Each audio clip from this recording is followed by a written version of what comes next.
নমস্কার, আমি অঙ্কিতা। বেশ কিছুদিন হলো সে অর্থে ভিডিও আপলোড করার হয়ে ওঠে না। আপনারা যে দৃশ্যটি দেখতে পাচ্ছেন এটি গতকাল শিশু দিবস পালনের কিছু মুহূর্ত। বিভিন্ন কার্যকলাপের মধ্যে দিয়ে দিনটি খুব সুন্দরভাবে কেটেছিল আমাদের প্রত্যেকেরই।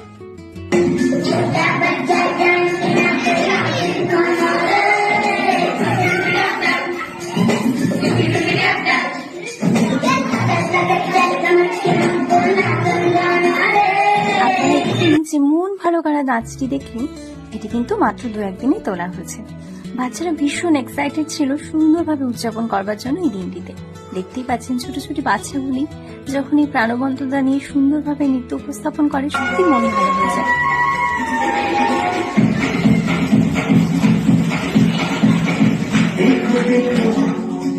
শিশু দিবস কেন পালন করা হয়, এর পেছনে কি কারণ রয়েছে বা কি উদ্দেশ্য রয়েছে, কম বেশি আমরা প্রত্যেকেই জানি, তো সে বিষয়ে যাচ্ছি না।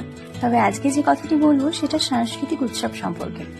আপনারা প্রত্যেকেই জানেন যে এই সমস্ত উৎসব বা কার্যকলাপের মধ্যে দিয়ে শিশুর মধ্যে সাংস্কৃতিক বোধ গড়ে ওঠে, তাদের মধ্যে একাত্মতা গড়ে ওঠে এবং সেই সঙ্গে সঞ্চার হয় এক অফুরন্ত ভালোবাসা। অন্যদিকে তেমনই সহ পাঠ্যক্রমিক কার্যাবলীর মধ্যে দিয়ে শিশু একে অপরের সাথে মিশতে পারে, তাদের মধ্যে যে আন্ডারস্ট্যান্ডিং বা এক কথায় যে পারস্পরিক সম্পর্ক, সেটা কিন্তু অনেক সুন্দর হয়। বৃহত্তর সমাজে মেলবন্ধন করতে বা মিশতে বিশেষভাবে সাহায্য করে। সকলকে ধন্যবাদ ভিডিওটি দেখার জন্য।